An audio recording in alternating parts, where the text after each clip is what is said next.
Hello, and welcome to Fresh Blood, a podcast about killing it after 40, where we prove that new blood does not necessarily equal young blood. Here to discuss what it takes to have continued success through life, I'll be your host, Jolie Downs. With over 20 years of executive recruiting experience, I've learned how much we can grow and be inspired by other people's stories. I'm excited to share that with you here on Fresh Blood. Today, we are talking with Stephanie LaVigne. Stephanie has done a little bit of everything. After spending years in the New York City film industry and as a professional photographer specializing in underwater portraits, she eventually settled into her favorite phase of life yet, as an urban adventurer and full-time fiction writer. From hopping trains across the United States to crewing a sailboat on a transatlantic crossing, from mushing dogs on a Canadian dogsled to unwittingly hiking Mount Washington, interesting, she's been lucky enough to have incredible adventures with all kinds of real-life characters, giving her inspiration for her books. I'm really excited to learn more. Stephanie, thank you for joining us on Fresh Blood. Please, can you tell us a little bit more about your journey to getting where you are today? Yes, thank you so much for having me. I love your podcast and I am so excited to be here.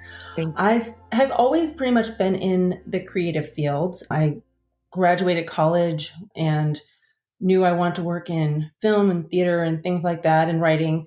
And of course, I had absolutely no idea how to do that. Mm-hmm. And you emerge and you're like, oh, look, I'm an expert in this thing. But no, you are not. And so I ended up originally moving back home. This is the back story to help my best friend. We moved back home to help her dad's real estate business because he was sick at the time. I became a videographer. On a whim, we decided to move to New York City. Oh, wow. I don't know why exactly. I mean, I do know how it happened, but it was not supposed to happen. And I wheedled my way into the film industry, which I planned to be in. But how did you do that? How did you wheedle your way? Because I would imagine that's hard, right? I mean, this isn't easy to get into. At the time, we basically showed up in New York City, sight unseen. We were living in this crazy place in Bushwick, and I didn't have a TV at that time or any of the years previous. And I thought, okay, I want to be in film. I want to work in film. What does that mean? I said, well, people with TVs, I think at the time I said, HBO's pretty popular. People like The Sopranos and Sex and the City. They're probably filmed in New York. And so it was a very roundabout way of figuring this out, launching my career. So I figured out where they were shot, which is Silver Cup Studios at the time. And I thought, okay, well, how do I get in there? Get to work there. And I looked on the website and they had an internship for students, which I no longer was, but they didn't need to know that. And I called and got myself the unpaid internship working in the equipment department. Nice. It was me and a bunch of really buff guys who were not in the film industry. They just hauled around equipment. And they would tell me, I said, what do you need to do? How do you do? Oh, you want to be a PA, a production assistant. Okay. So they said, go look and, call this person. So I just call people and say, hey, I'm a PA. And then eventually, which I did not know what that meant at all, hauling around equipment, looking at call sheets, trying to figure out what all the job titles are. Again, college did not prepare me for this at all. I had I'm just learning it, figuring it out on a day-by-day basis. And one day, I'll never forget, the woman's name was Amanda, and she called and said, hey, I need a person for tomorrow. Are you available? I can do it cut rate. And it was like the most money I'd ever made. And can you do it for this, 50% off? I'm like, I think so. Yeah. You know what? Yeah, I can, I'll do it. And I was like, literally got off the phone and did the happy dance, around, this is amazing. So, and from there, I just never stopped working the entire time I was in New York. So. That's such a great story. Okay, I'm sorry for hijacking you there, but that was such a great story. Keep going. No, and so I ended up doing that for years. I ended up, again, the way I got into it, it was sort of like fake it till you make it. I showed up that one day and it turned out those TV shows weren't in production at the time. Television commercials were. So I just started being in that circle, like the circle of, the people in the film industry like to work with people they like to work with. Yeah. You just kind of develop your own crew and your friends, and everyone gets really good at working because you're working these insane hours and you're together all the time.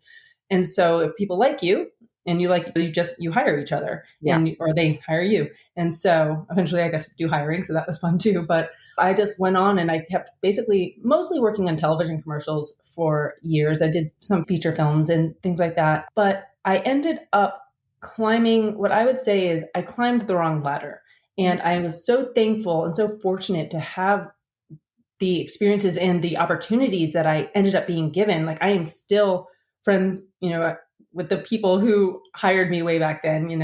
I'm so thankful because I didn't know what I was doing and they allowed me to do that. I was like, oh, but I was I'm very good logistically. I'm very good at research and on the computer and things like that. But I was also a creative person, and my intention had been to do more creative work. Mm-hmm. But I kind of got swept up in filling the needs and just starting climbing that production ladder, which, by the end I was producing, which was awesome. And I was making great money, and I loved the people I worked with, and I loved what I did. But I just remember at one point just having that, that sort of moment of, if I keep doing this 10 years from now, this is after I'd been doing it for a while, pardon me. But, will it be enough? And at that point I had to say, you know what, it won't. If I get to the top of my game where I was at doing what I was doing, will it be fulfilling enough for me to feel like I've lived a life that I love and that I'm really proud of, and that I've fulfilled my potential for me? And so grateful to ask yourself that at that age. I'm impressed. Oh, but I think, we all forget to do it, and it's important.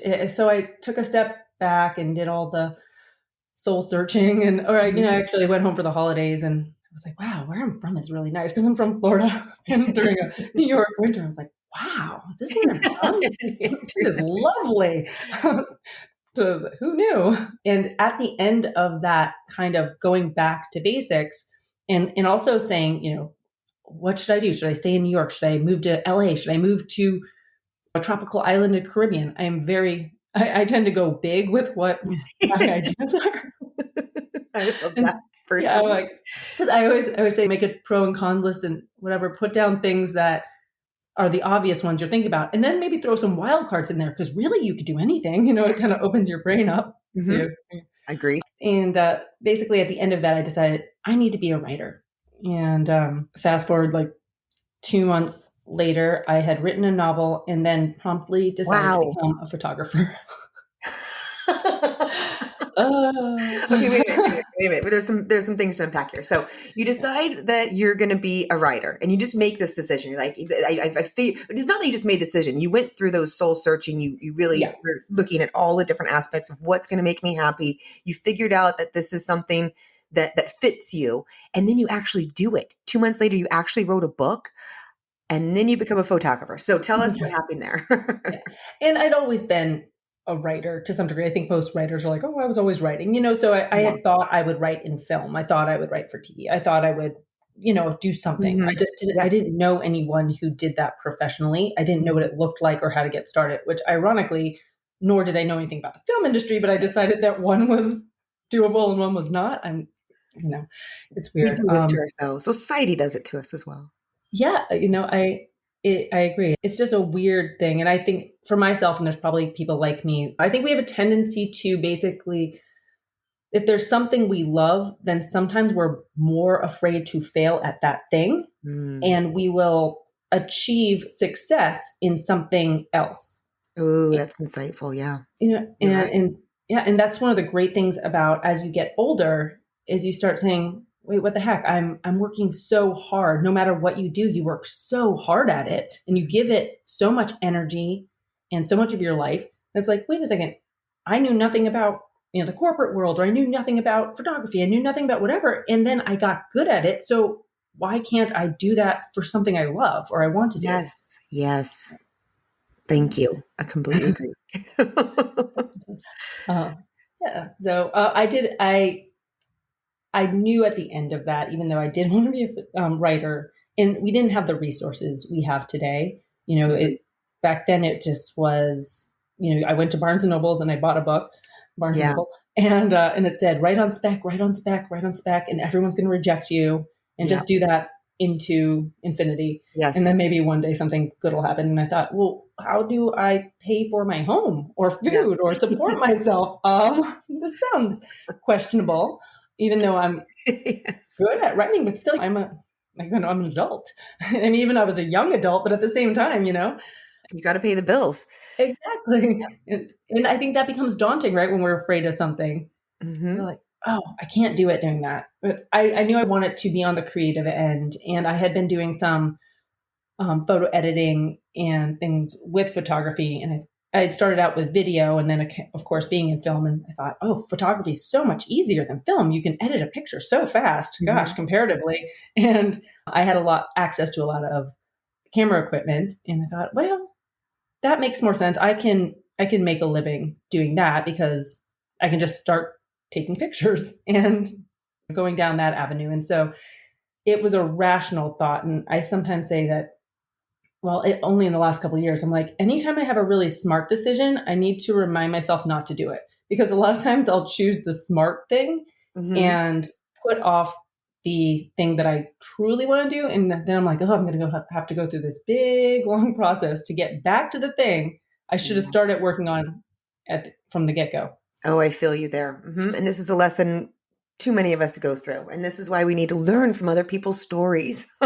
Yes. Yeah. And inspire each other and like push one another because it's so much easier to see it for other people, right? Yes. Than So for is that yourself. what you did? Was the photography was the thing that made sense? That was your rational thing. But Yes. okay, so what happened with that? Well, the ridiculous part is I didn't just become a photographer. I became a photographer who specialized in underwater portraits, which no one was doing at the time. Fantastic. And and I also focused on architectural interiors, which is sort of the opposite. I always think of one as like artistic painting underwater, and the other one is like math, photography Hmm. math.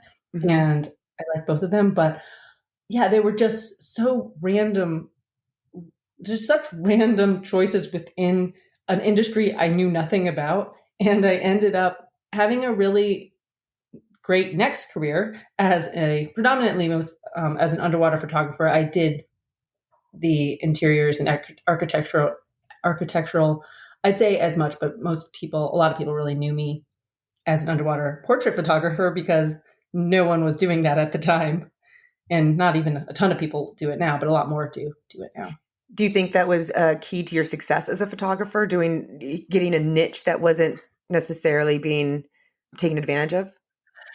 I want to say no because it was so random. There was an education gap Uh-huh. because people were like, "What are you doing?" And then there was so many things. I moved to Florida and I thought people swim year round. I had always been a swimmer and a water polo player and a lifeguard and all those things. So water was a very natural fit for me. Hmm. That's part of why that came about. But I did not think I had no children, and I ended up having a company. I started out doing commercial in fine art photography underwater, which I really enjoy. But then I started a company that was sort of a sister company that did underwater portraits of children.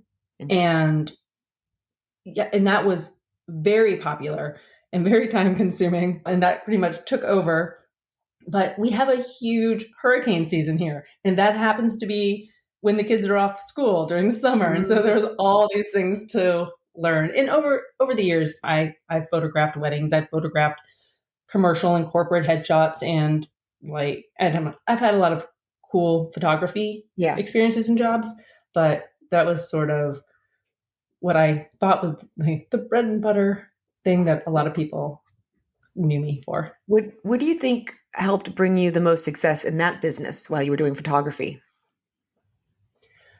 Maybe that I never truly in my heart felt like a photographer, and I think that was one of the things that I love now about what I do is I know even on the stressful days that I'm in the right place. Like I can navigate the stress. I'm like, it's stressful, Mhm. but it's it's not like eustress. It's not like a positive stress, but it's stress that I'm like, this is just comes with the territory. It's cool. It's good. Mhm. And that's not how I always felt with photography. I have people in my life, including my dad and some good friends of mine, and they are just incredibly good photographers that I just feel like in their hearts, like that's who they're meant to be. That's the way that they see the world and translate it through that format. And I was very good at it, but I always felt like I'm not that kind of person. I'm not the quiet, meek person in the corner observing. I'm Mhm. the person like cannonballing into the pool as well, and so like, even though I can be introspective and like to be on my own too. Yeah. But so I focused a lot on marketing, and I think I had a unique product. I think that I put a lot of intention into marketing and learning the business. Mhm. And that was something that helped me when I became a writer, is learning that everything is kind of, all businesses are sort of a variation of the same theme. Like they're project management, they're bringing a product to market, or they just sort of have the same structure.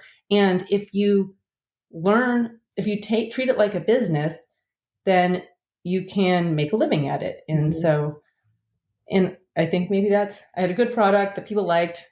I got along well with people. So maybe that Yeah, no, helped. you're right. The marketing is huge. I mean, I'm a recruiter for PR and marketing, so I talk to people every Oh, day about the impact they're making by doing these PR and marketing for their clients, and it's a huge impact. So you learned how to market correctly, and that's the key thing, because a lot, like you said, a lot of people who go and there's different businesses, especially creative businesses, where you're really good at what you do, and that's your focus because you're super creative and that's what you do.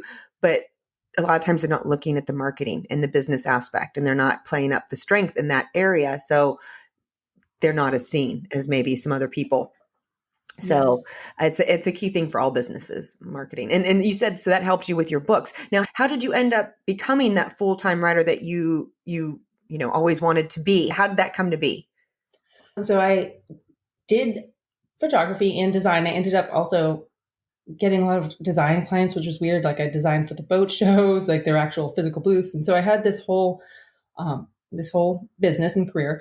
And after I had my first son, I think it became very, very difficult to sit down and do the editing that I was used to doing.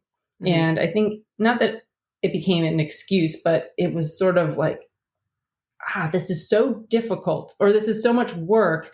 And I have this baby, and I just kept coming back to this idea of, if I'm putting in so much of my heart and soul into everything I do, which I did in my photography and design business, and I loved my clients, I loved the things I produced, and I knew I was very lucky to have that was my job, you And know? you were very good. I saw your work. It's beautiful. Oh, thank you.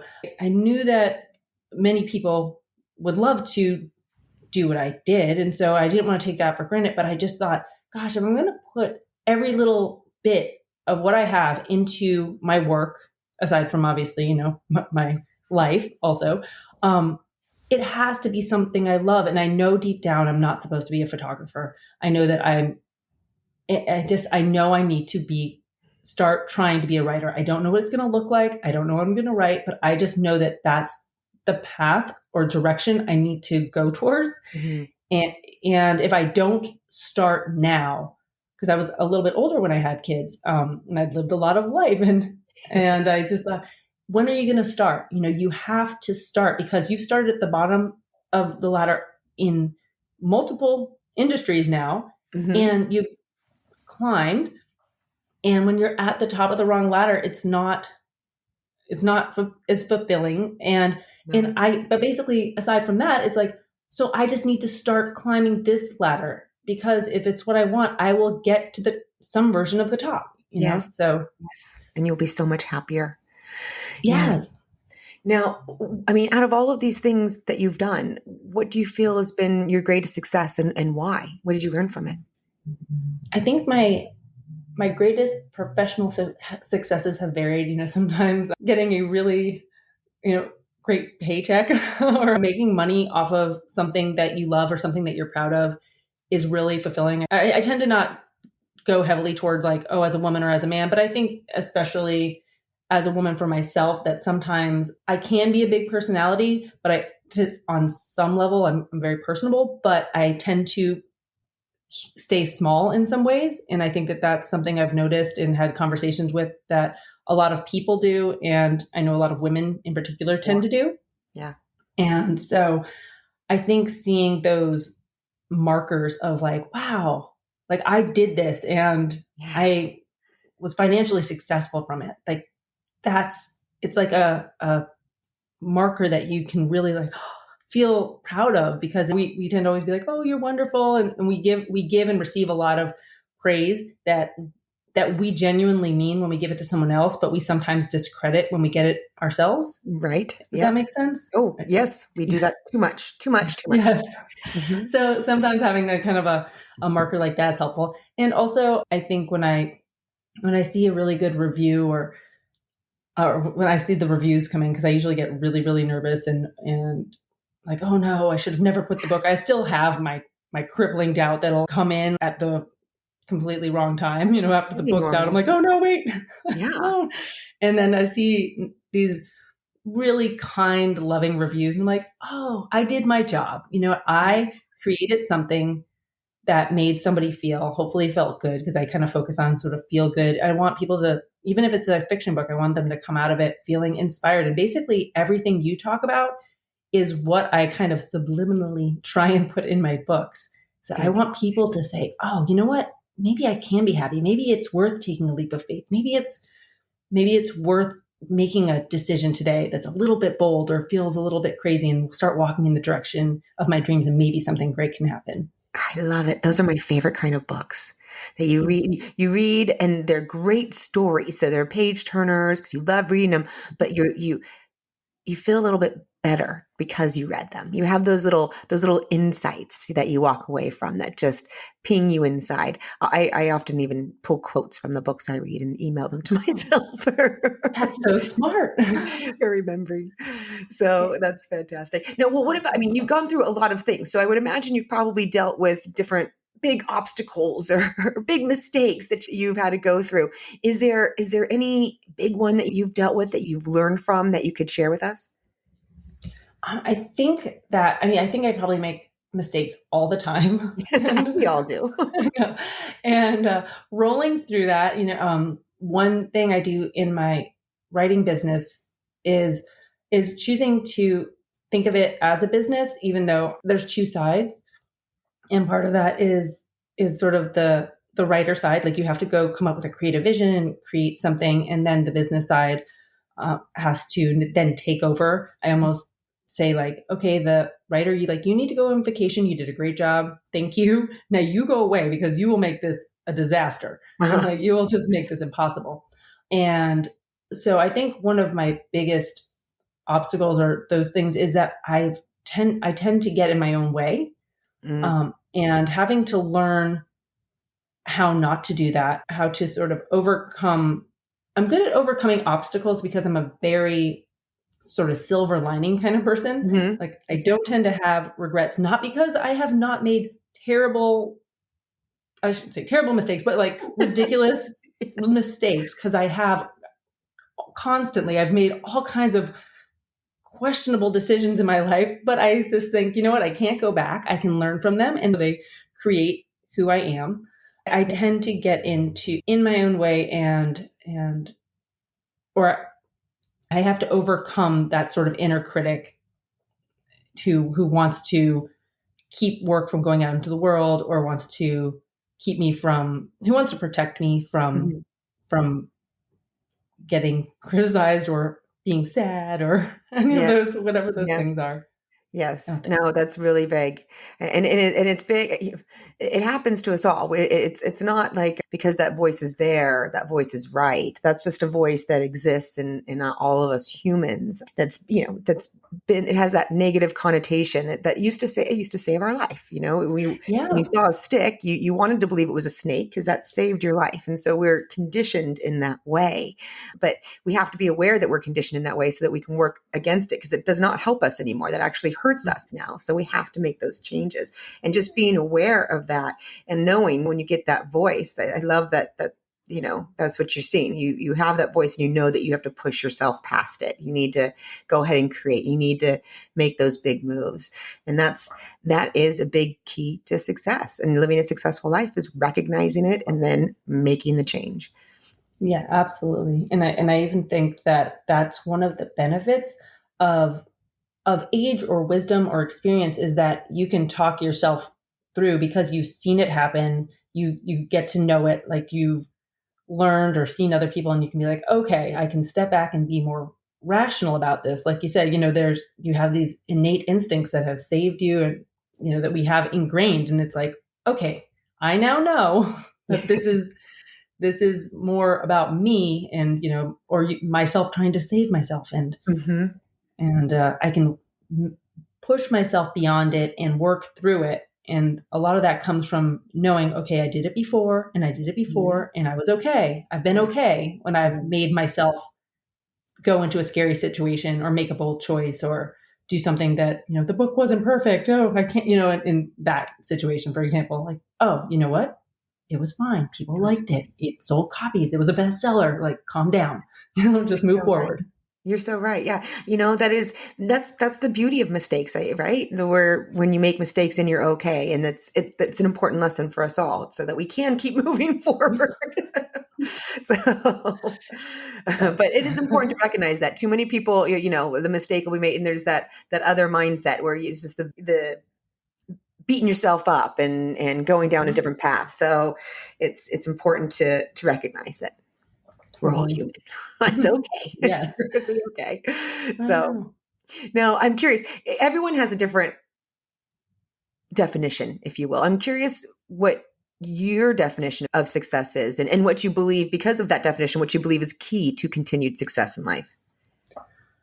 At the end of the day, I really want to enjoy my life to the best of my ability. And I try to use that as a true north of happiness, because I feel like when people are happy, and that might not be the exact right word, because for different people, I think there's a different version of that word. For me, I use happy. I just want to be happy. Happy. For me, that comes in a lot of different forms. It can be really simple, but then you're a better person. You're just sort of better towards humanity. I also think continuing to challenge yourself, like continued success in life is continuing to challenge yourself and being excited about life, continuing to find things that interest you and learn about them, or go back to things that maybe you've forgotten about and like dust them off and revisit them. And I really just think if we can look at life as these sort of smaller chapters, it doesn't have to be that per se, but just have grace with ourselves and just say, hey, I'm a different person right now than I've been before, or I will be in the future, which means that now can be whatever I want it to be. And it also does not lock me into being whatever is right for me right now in the future. Yes. And so I use sort of those ideas to feel successful. And I can look around and say, okay, this is creating for me happiness, and I'm hopefully then growing and learning and continuing to evolve as a human, which to me is valuable and interesting and fun. And therefore, I'm also hopefully providing more to the world and to the people around me and the people I meet by being a full, happy version of myself. Mm-hmm. Yes. Yeah, I completely agree. So, Stephanie, out of all the things that you've done, and I love all the things you've done, your life path is so interesting. What is something that you've learned that has brought you the most benefit in your life? I think learning that everything is accessible if you just work toward it. All of these industries I've been in, for example, they can look so huge and daunting, but everything is manageable sort of in those smaller bites. You just need to start moving towards it and taking small steps. And so many things are so much more accessible and achievable than you expect. Mm-hmm. And I think that goes across all industries, and it goes across all kinds of lifestyle choices, from anything from raising your kids to starting a new career at a part in your life to where you want to live. Like, these ideas can seem so daunting. And granted, I'm a big picture thinker and also very detail oriented. I'm not so great in the middle, but like, so I'm someone who will say like, oh, look, you can do anything. And I truly, honestly believe in my heart, like I will be your biggest cheerleader and then help you come up with a strategy to get there. But I do think that that's important. You have to come up with some sort of great, exciting vision and then dial it back and say, okay, well, what's a strategy to get there? It is manageable. If somebody else has done it, you can do it. Yep, exactly. And I love that this is advice is coming from you being in especially the three industries you've been in. Those three industries are industries that have that picture of being very hard to break into and be successful at it. Film industry, photography, writing, and you've been able to have a career with each of them successfully. So I think that's important to hear you say that. And you're right. It is so often our expectations are much are really are the things that are holding us back. So and when you do something, you suddenly realize it's then once you've achieved something that seemed unreasonable when you started it, you'll go to someone else and say, oh no, let me show you how to do it. It's not that hard. You have to, once you're into something, it doesn't seem scary or daunting, but when you're on the outside, it can seem impossible. Yeah. And that's great advice for I'm wondering if there's another piece of advice that you might give someone, especially people in the 40 plus category who might be struggling to find the right path or find that right next opportunity. You've done the switch, yourself. Is there any other advice that you'd give someone in that position? Yeah. And I'm continuing to grow, and I feel like nowadays that people, especially 40 plus, I'm going to say, I try not to say definitive things like that, but we're so much stronger and more capable than we probably were when we were younger. I think that everyone feels stuck and it is a really difficult place to be. And first, you really have to put aside that sort of ageist idea of like, oh no, I've passed my prime, I've missed my moment, because there are so many examples of people. And I tend to look this up. I remember I think I was around 27 when I read a book, I think it was called Midlife Crisis at 30. And it was hilarious, but it was also wonderful. It was like probably a self-help book of some type. Yeah. But one of the examples was all of these people who had been incredibly successful, 50 on or later in what we considered later in life, which is not really later in life if you look at it now. Maybe it's because we're living longer and we're so much healthier. My grandmother's 86 and she's nowhere near what I would picture an 86-year-old. If she wanted to start a baking business tomorrow, not because she's into baking, but I think she could. I have no question about it. Like life is just different now. And that's one thing I would tell people is they're like something that feels impossible, dial that down to being improbable. But then that gives you a glimmer of like, wait, but is it maybe possible? Because it is. Like anything you want to do is possible. And you are probably stronger and more capable than you ever were in your life prior to now. Like you have lived a life and gotten this far, which is an achievement in and of itself. And you should be so proud that you are standing here even having this discussion with yourself. Right.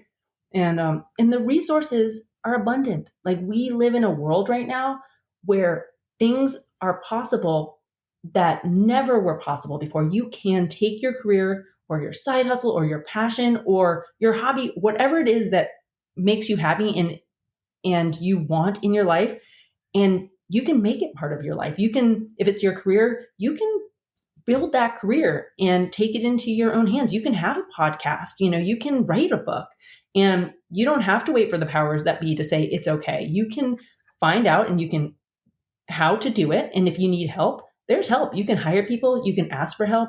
So many things are possible now that weren't before. It's just about starting and start taking steps. You don't know what it's going to look like and you don't have to, but be willing to trust that you just need to move towards whatever that thing is that's calling to you or that seems exciting to you or you want, and start figuring it out. So good.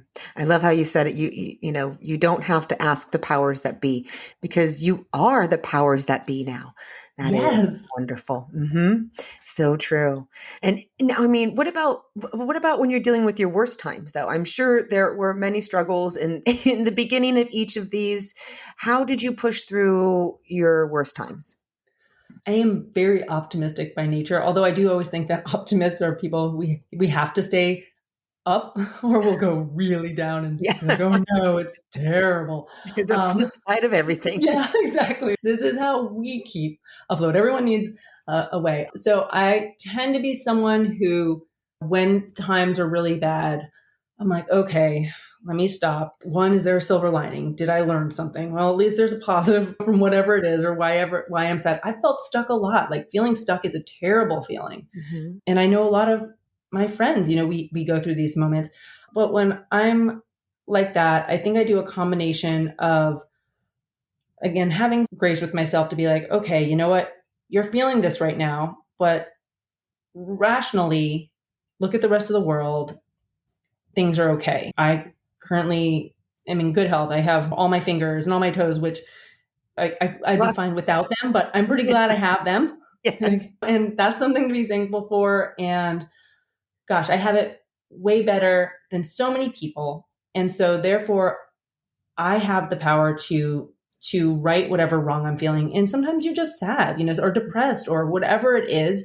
And you might have to live through that for a little while. And maybe that's just being gentle and saying, you know what, I guess I'm going to watch dumb TV shows for a week or whatever I need, or bake cookies or whatever it is. And that's okay. You might need to just have that time. And then I usually say, okay, in the back of my mind, you're going to have to get out of this. Yeah. And so just start slowly, either do a snap decision, like tomorrow I'll just do a thing or find a way to be excited, or just slowly start getting out of it. Yeah, it's good advice. Yeah, no, you have to take those little steps. You're right. You have to be kind with yourself and gentle when you go through those moments.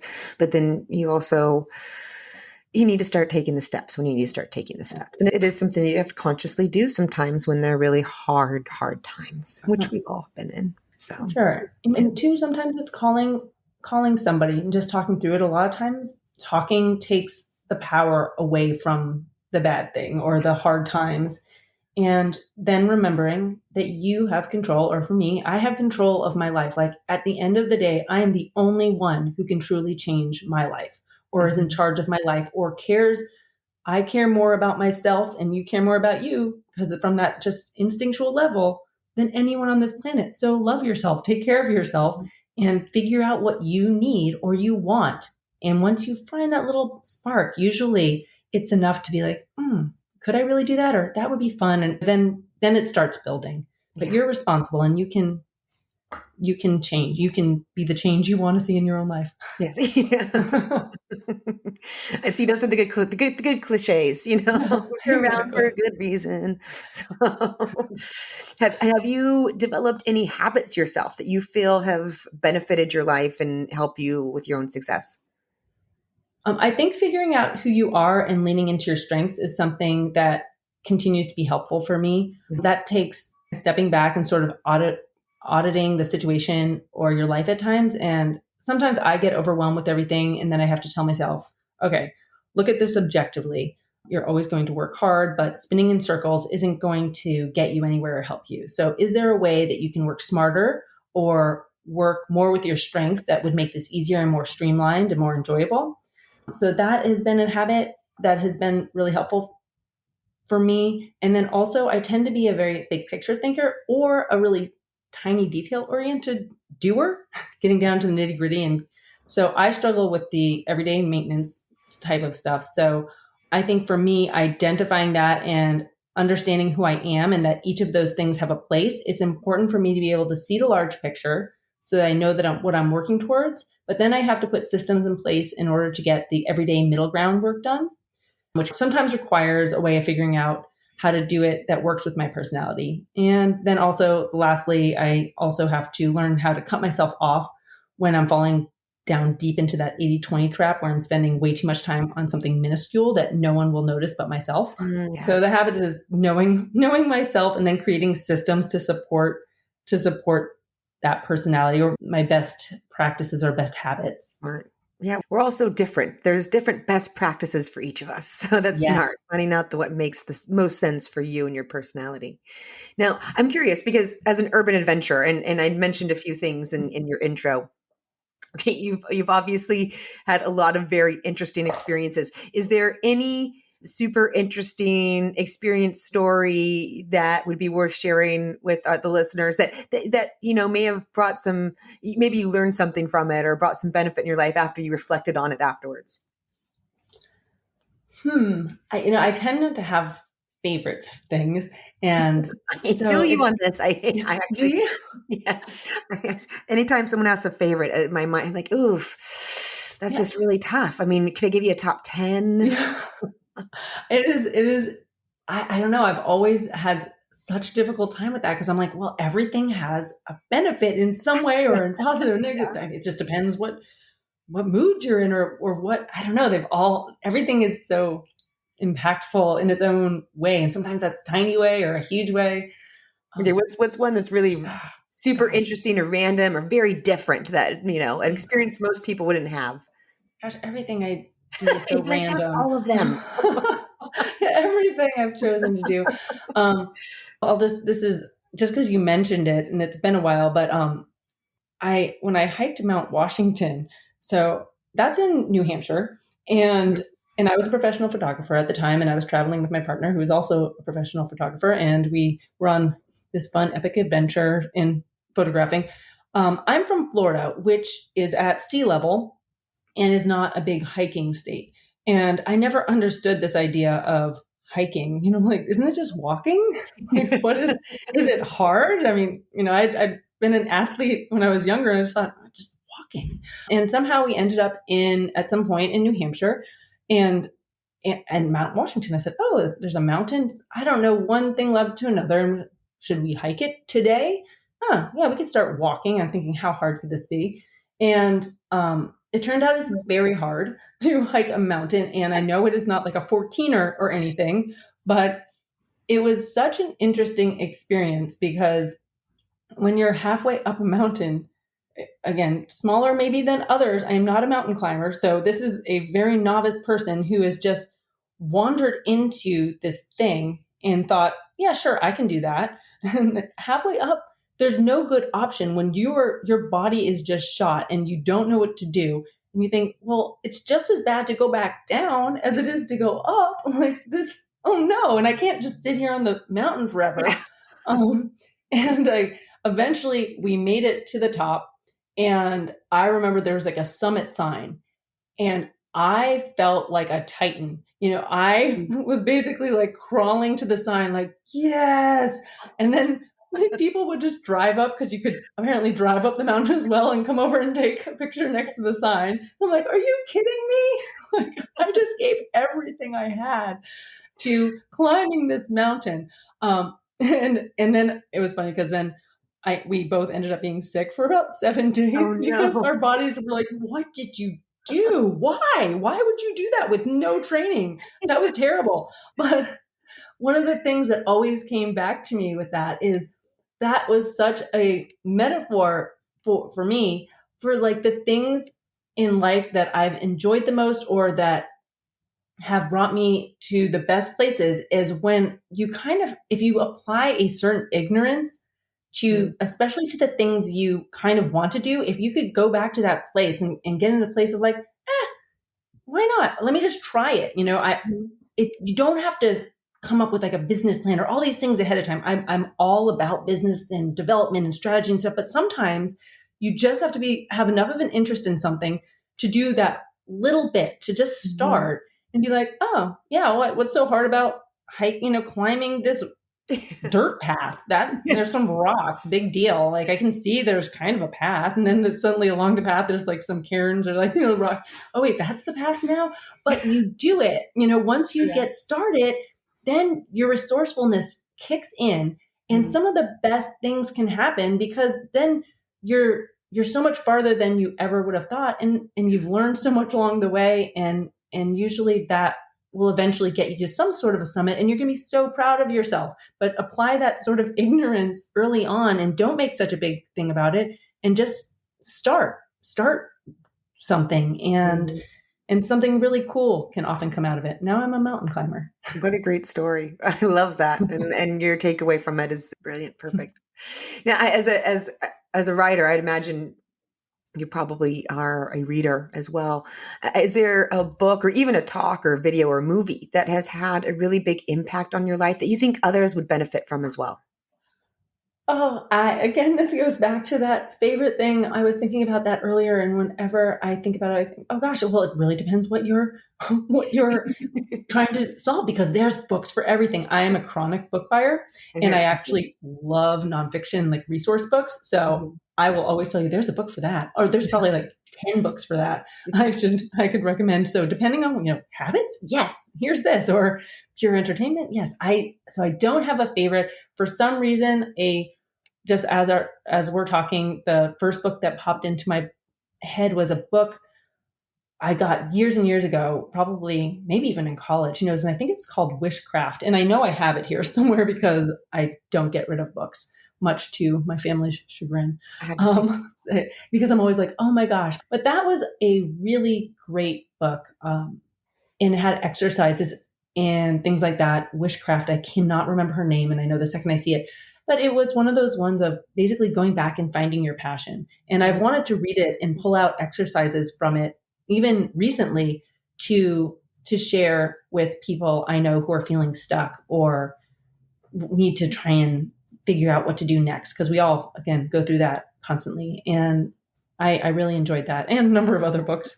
Yeah, that sounds like a great book for a lot of people right now, because that's what we're talking about. You want to find that passion. A lot of people don't know what that is. So there you go. That's a book that can help you figure that out. Yes. Now, before we get going, as far as your books go, I will have your website listed, but do you want to tell the listeners a little bit about your books for anyone who might be interested in checking them out? Sure. I have written in romance for the last couple of years, and some of those are under secret pen names with which you will never know. And one is I do sweet romance or small town romance, and you can find those on my website, and also mystery. And mystery is sort of lighthearted, I'd say a lighthearted mystery. Some call it cozy. I'm a little bit more like a Janet Ivanovich style, Mm-hmm. or aiming towards that, getting there with my upcoming series. The book that I just put out, just kind of relating to the conversation we've had, is called Headlines, Deadlines, and Lies. And it's in my new Sunshine State series, which I've become very either inspired or infected by my home state. I'm very excited about Florida things, as I really embrace its weird vibe and people. And it's just so strange here. But in that book, the main character, she has to choose whether to take a chance at the life that she wants, a career move that she wants. And she kind of fibs her way into it in that moment, saying, yeah, I can do it, because her best friend pushes her into it. And then she has to find her way out. So kind of in line with what we were talking about, of, I guess, added a little bit of real life into that one. But yeah, you can go on my website, stephanielavigne.com, or on any of your favorite online platforms, social media platforms, or Goodreads or BookBub or any of those. And I'm there, and you can always say hi, and I will say hello back, and I can give you book recommendations. Fantastic. Well, Stephanie, I'm going to leave you with one last question, which is my favorite one, just to see what people say. What are you sure of in life? What am I sure of in life? Not much, but that I'd say that humans are masters at overcomplicating things. Ooh, And yes. I keep going back to that, and I am a master at it as well. I am not above it. And also that we have a lot more control over our lives than we give ourselves credit for, or that we remember. So really good. Really good. Thank you so much, Stephanie. Thank you so much for having me. I loved Stephanie's story. Stephanie decided that she wanted to work in film. So she looked at the film industry, figured HBO's popular, and Sopranos is filmed where she lived, so she went and found herself an internship. Now, keep in mind, Stephanie was not an intern at this time, but she wanted to learn the industry. So she went in at the bottom, ready to learn what she needed to learn and move up. This is often a very successful tactic for breaking into new industries. When she found that finding a PA role was a smart way to go within the industry, she started applying for PA roles everywhere. When someone called and offered her a role for the very next day, even though she had no idea what or how to do the role, she jumped at the opportunity. She took the position and employed the fake it until you make it philosophy. Now, here is the secret. The majority of people moving into new roles are faking it until they make it. It is one of the secrets of the truly successful. They will jump at the opportunities on their chosen path, regardless if they feel prepared or ready for it. They will say yes, and then they will spend the rest of the time figuring it out. One of two things will happen when you do this. You will either figure it out and will be successful with your endeavor, or maybe you're not successful with the endeavor, but you will learn what does not work, and the next time you try, you'll have a better understanding of what to do to reach your success. It becomes the stepping stones for your success story. Either way, you win. The next time you are presented with an opportunity that makes you think, I'm not ready for that, jump in and say yes, and then fake it until you make it. That's what Stephanie did, and she successfully climbed the film industry ladder. She had great opportunities, and she easily got swept up in filling the need. She was enjoying her coworkers and climbing that production ladder. She really could have kept going on autopilot, but Stephanie took a step back, and she gave herself time for introspection. She realized she was not climbing that creative ladder that she had pictured herself on all along. She had gotten it near the top of her ladder, but what did this mean if she was on the wrong ladder? If she kept going with this particular ladder and got to the top of her game, would it be enough? Would she feel like she was fulfilled? Would she feel like she fulfilled the needs within her? Would she feel satisfied with her life? Wow. Such important questions that too many of us are not asking ourselves. How are you feeling about your own personal ladder? If you get to the top of your game, your current ladder, will it be enough? Does your particular ladder fulfill the needs within you? Will this ladder leave you feeling satisfied with your life? If you find that the answer is no, learn from Stephanie's story. When she found her answer to be no, she took a step back, did some soul searching, thinking about what it was that she wanted and where she wanted to be. And she did this with big thinking, throwing out all limiting beliefs, all limiting stories with no censorship, no judgment, and letting all ideas, big and small, flow through her, going with the full fantasy of what would be a dream life. Stephanie found her sole purpose was to be a writer. Once she decided she wanted to be a writer, she went out and did it every day, and 2 months later, she had written a book. When you are aligned with your sole purpose and you love what you are doing, anything is possible. After writing the book, Stephanie thought she'd get a role in writing for film or TV, but she didn't know how to do it. She found herself a little stuck. And instead of pushing herself, throwing herself into the industry like she did with film, she talked herself out of it. She talked herself into being more reasonable. I love Stephanie's insight into her past actions here. Realizing that sometimes when it's something that we really love, we are more afraid to fail at that thing, so we will go achieve success in something else.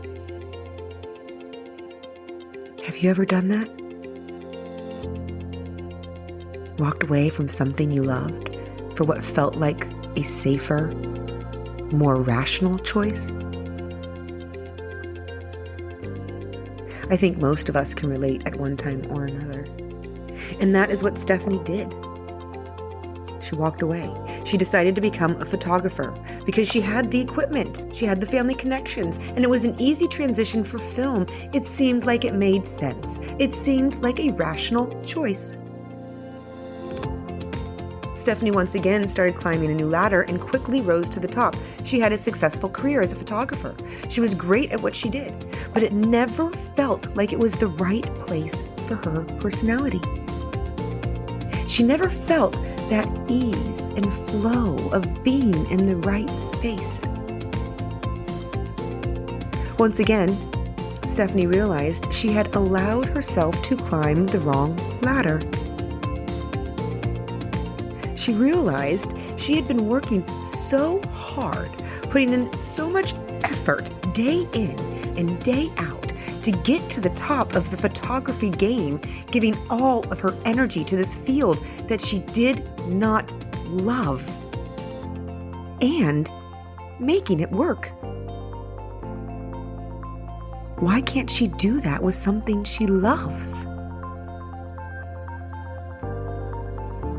It's a good question. Why can't you? If you are currently doing something you don't love and you're making it work, what would happen if you put all that energy and dedication towards something that you did love? How would that transform your life? What would your life look like if you loved what you did every day?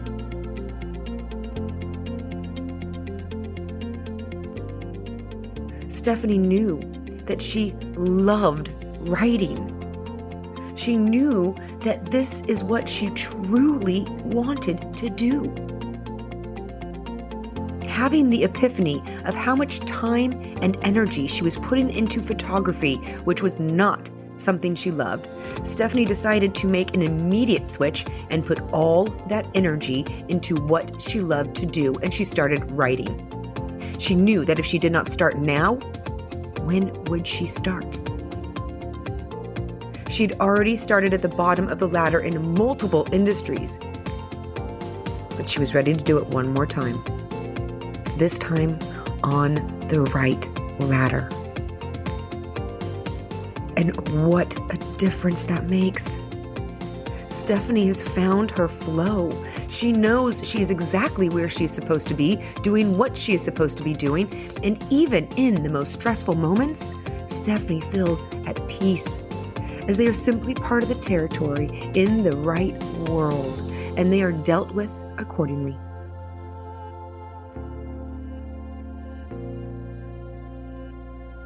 I so appreciated that Stephanie brought up the tendency to stay small at times, even though she has a big personality, and the tendency to give praise to others, but discredit praise when it comes her way.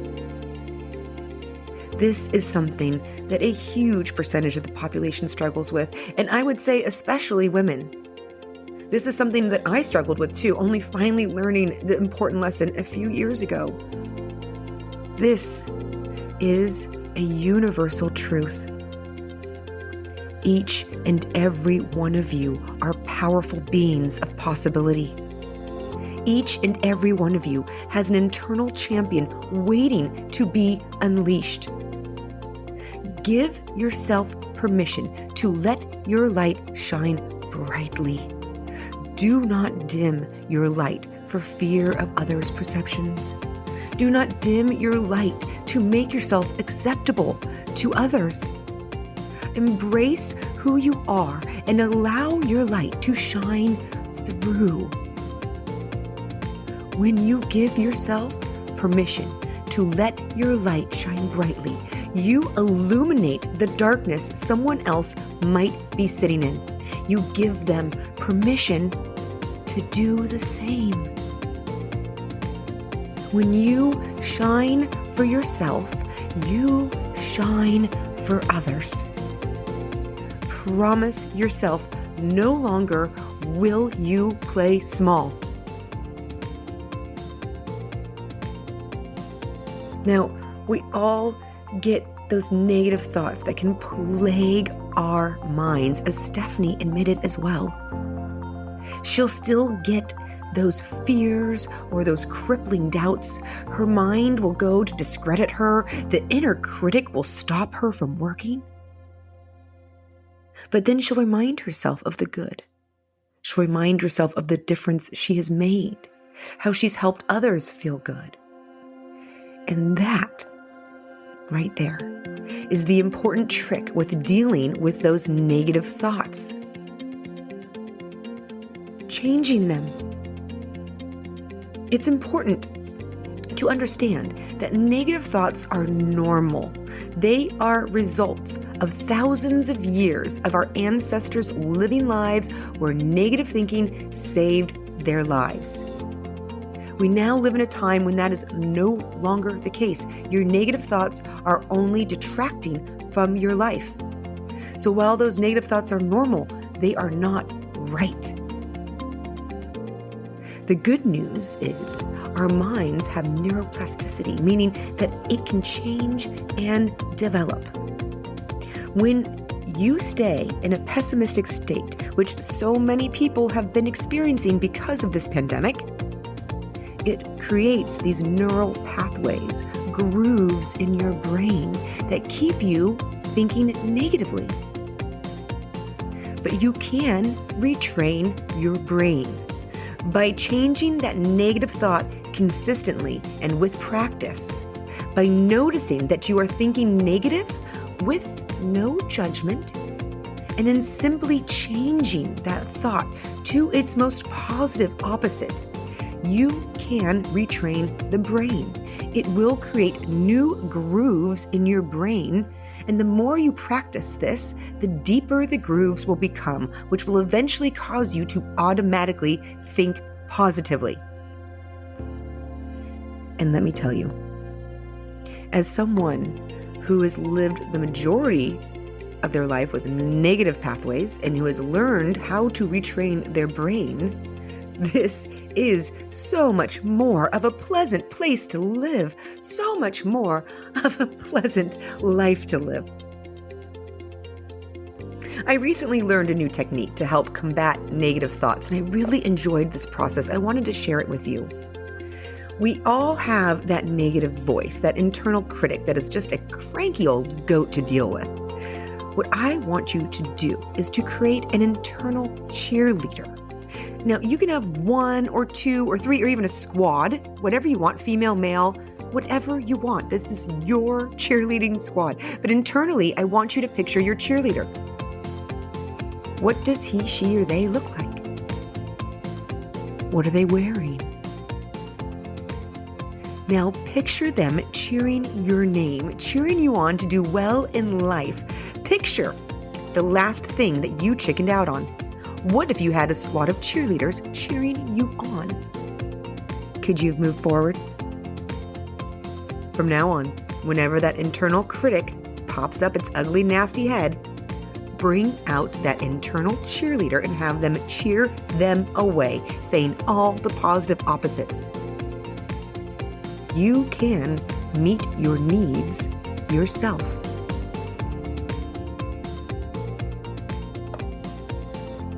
Overall, I loved the connecting thread through Stephanie's story. Everything is accessible if you just work towards it.